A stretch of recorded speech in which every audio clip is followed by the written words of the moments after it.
श्रीमद् भागवत महापुराण द्वितीय स्कंध। राजा का सृष्टि विषयक प्रश्न और सुखदेव जी का कथारंभ। सूत जी कहते हैं, सुखदेव जी के वचन भगवत तत्व का निश्चय कराने वाले थे। उत्तरानंदन राजा परीक्षित ने उन्हें सुनकर अपनी शुद्ध बुद्धि भगवान श्री कृष्ण के चरणों में अनन्य भाव से समर्पित कर दी।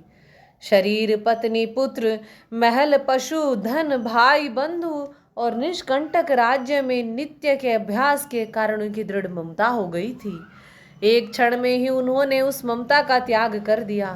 शौनकादि ऋषियों, महामनस्वी परीक्षित ने अपनी मृत्यु का समय जान लिया था, इसीलिए उन्होंने धर्म, अर्थ और काम से संबंध रखने वाले जितने भी कर्म थे उनका संन्यास कर दिया।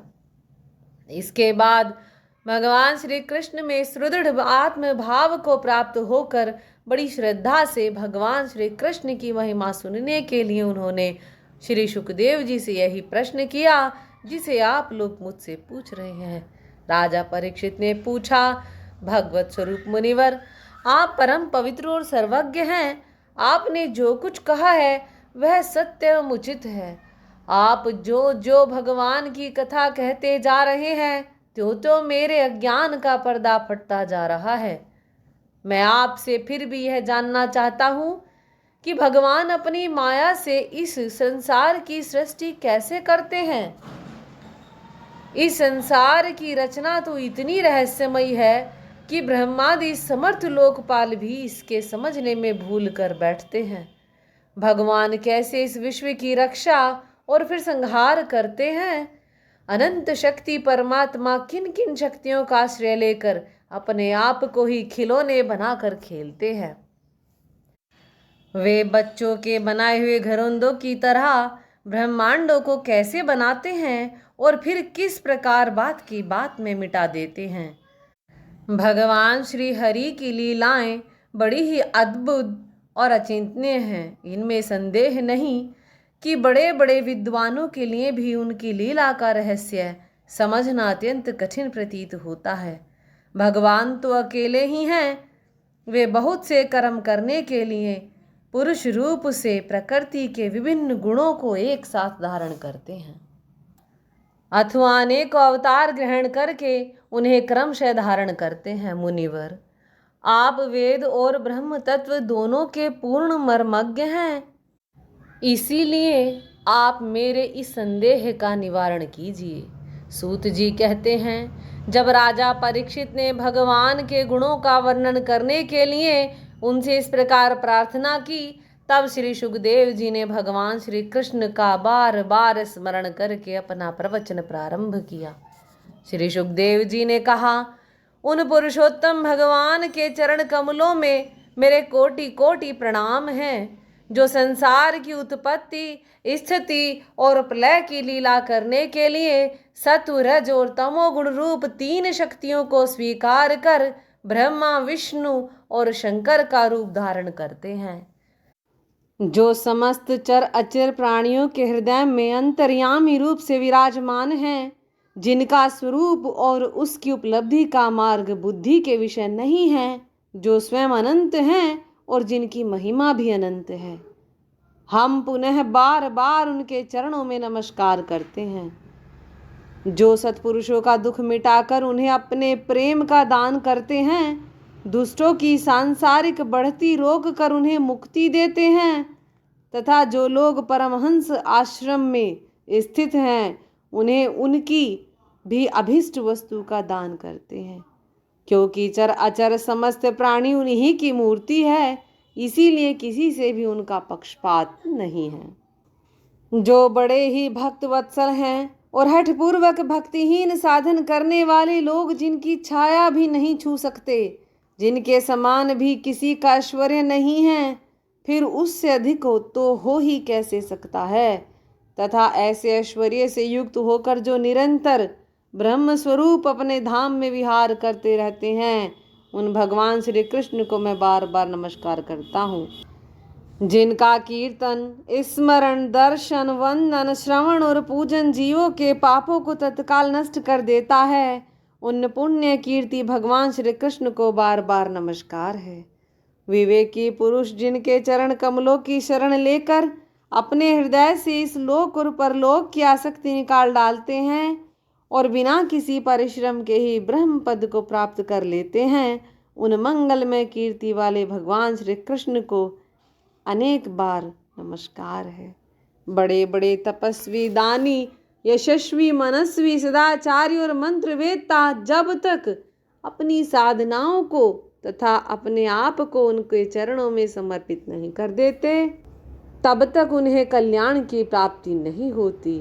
जिनके प्रति आत्मसमर्पण की ऐसी महिमा है, उन कल्याणमयी कीर्ति वाले भगवान को बार बार नमस्कार है।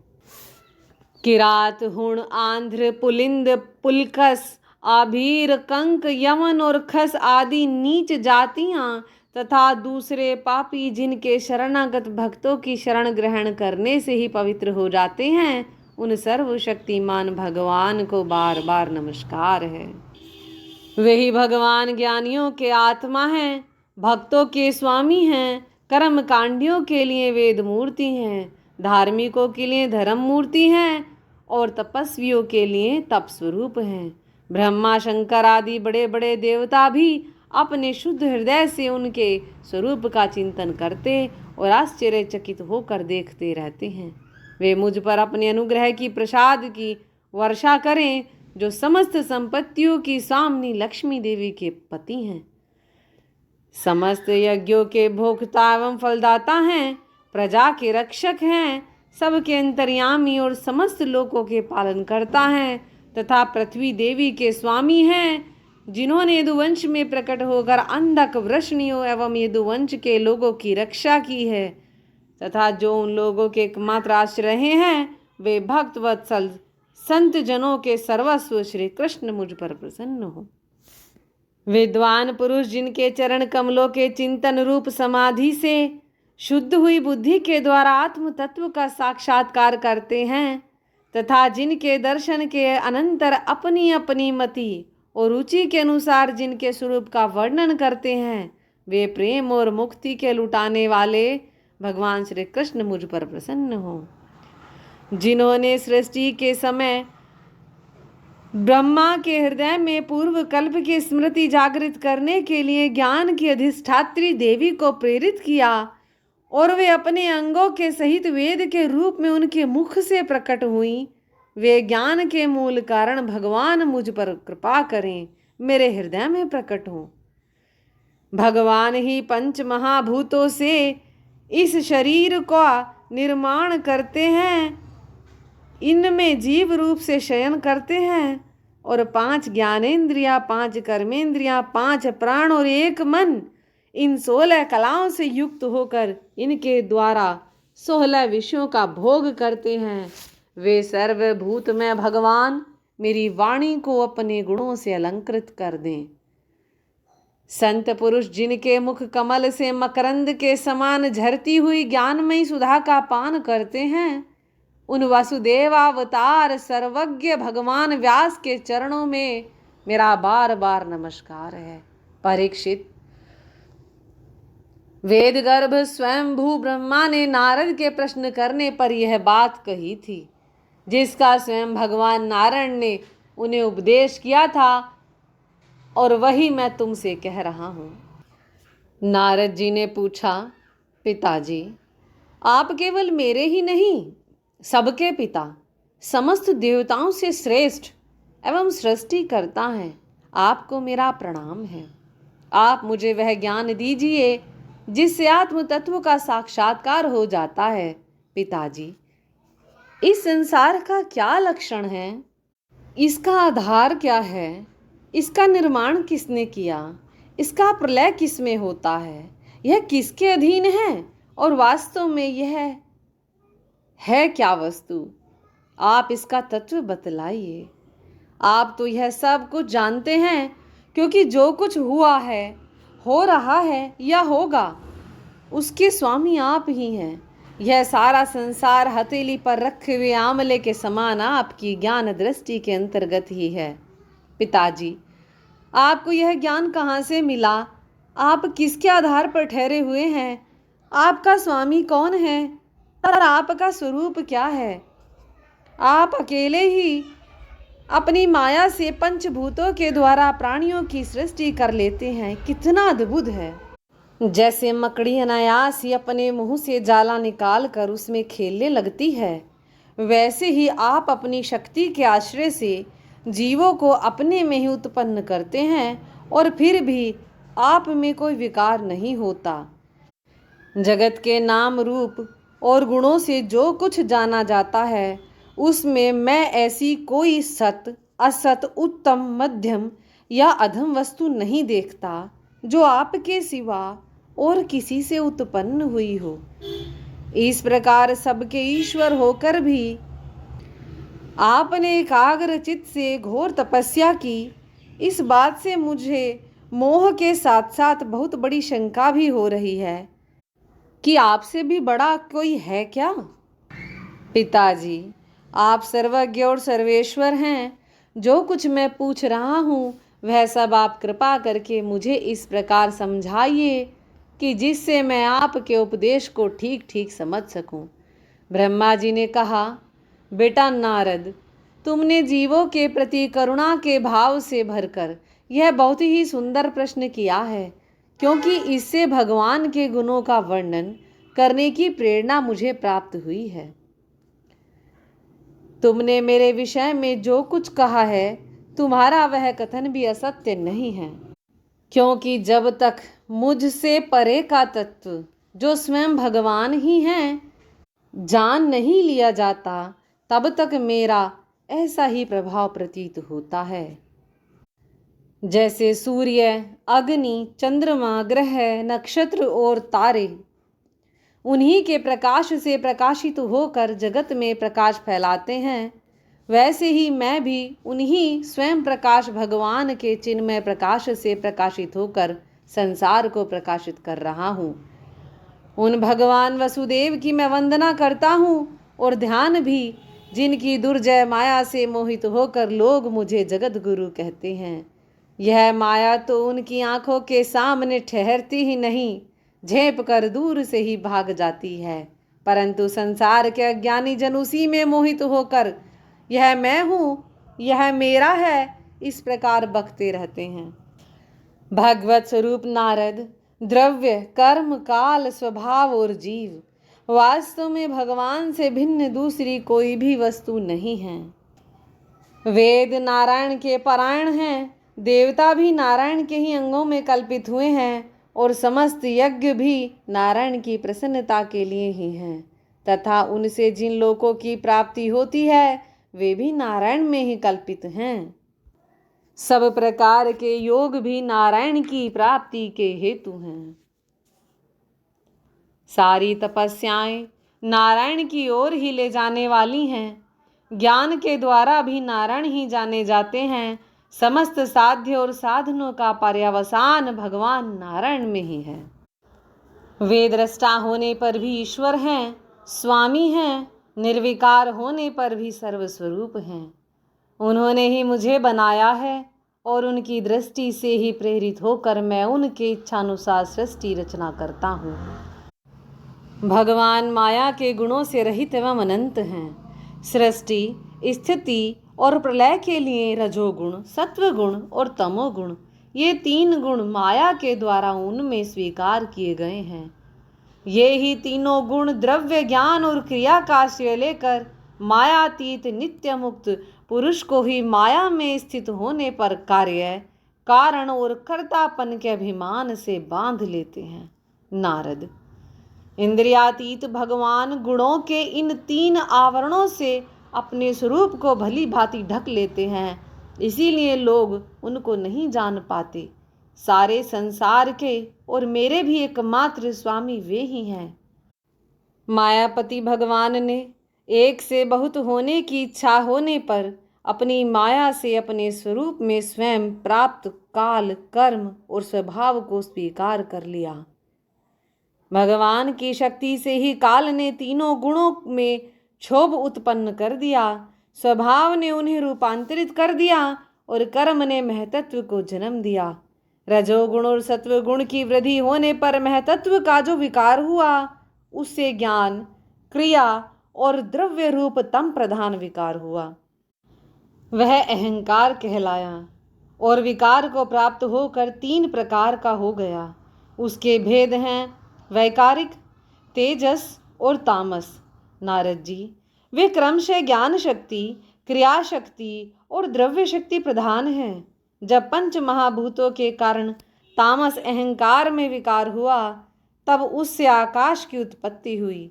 आकाश की तन्मात्रा और गुण शब्द हैं। इस शब्द के द्वारा ही दृष्टा और दृश्य का बोध होता है। जब आकाश में विकार हुआ, तब उससे वायु की उत्पत्ति हुई। उसका गुण स्पर्श है। अपने कारण का गुण आ जाने से यह शब्द वाला भी है। इंद्रियों में स्फूर्ति, शरीर में जीवनी शक्ति, ओज और बल इसी के रूप हैं। काल, कर्म और स्वभाव से वायु में भी विकार हुआ, उससे तेज की उत्पत्ति हुई। इसका प्रधान गुण रूप है। साथ ही इसके कारण आकाश और वायु के गुण शब्द एवं स्पर्श भी इसमें है। तेज के विकार से जल की उत्पत्ति हुई। इसका उत्तम गुण है रस। कारण तत्वों के गुण शब्द, स्पर्श और रूप भी इसमें है। जल के विकार से पृथ्वी की उत्पत्ति हुई। इसका गुण है गंध। कारण से गुण कार्य में आते हैं। इस न्याय से शब्द, स्पर्श, रूप और रस, ये चारों गुण भी इसमें विद्यमान हैं।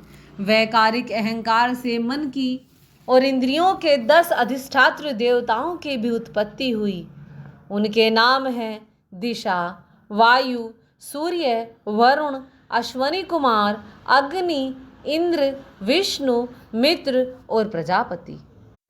तेजस अहंकार के विकार से श्रोत्र, त्वचा, नेत्र, जिह्वा और घ्राण, ये 5 ज्ञानेंद्रियां एवं वाक, हस्त, पाद, गुदा और जननेंद्रियां, ये 5 कर्मेंद्रियां उत्पन्न हुई।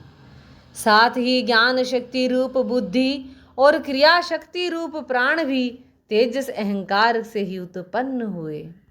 श्रेष्ठ ब्रह्मवित्, जिस समय ये पंचभूत इंद्रियां, मन और सत्व आदि तीनों गुण परस्पर संगठित नहीं थे, तब अपने रहने के लिए भोगों के साधन रूप शरीर की रचना नहीं कर सके। जब भगवान ने इन्हें अपनी शक्ति से प्रेरित किया, तब वे तत्व परस्पर एक दूसरे के साथ मिल गए और उन्होंने आपस में कार्य कारण भाव स्वीकार करके व्यष्टि समष्टि रूप पिंड और ब्रह्मांड दोनों की रचना की। वह ब्रह्मांड रूप अंडा 1 सहस्त्र वर्ष तक निर्जीव रूप से जल में पड़ा रहा। फिर काल, कर्म और स्वभाव को स्वीकार करने वाले भगवान ने उसे जीवित कर दिया। उस अंडे को फोड़कर उसमें से वही विराट पुरुष निकला, जिसकी जंघा, चरण, भुजाएं, नेत्र, मुख और सिर सहस्त्रों की संख्या में हैं। विद्वान पुरुष उपासना के लिए उसी के अंगों में समस्त लोक और उसमें रहने वाली वस्तुओं की कल्पना करते हैं। उसकी कमर के नीचे के अंगों में 7 पाताल की और उसके पेड़ों से ऊपर के अंगों में 7 स्वर्ग की कल्पना की जाती है। ब्रह्मांड इस विराट पुरुष का मुख है, भुजाएं क्षत्रिय हैं, जांघों से वैश्य और पैरों से शूद्र उत्पन्न हुए हैं।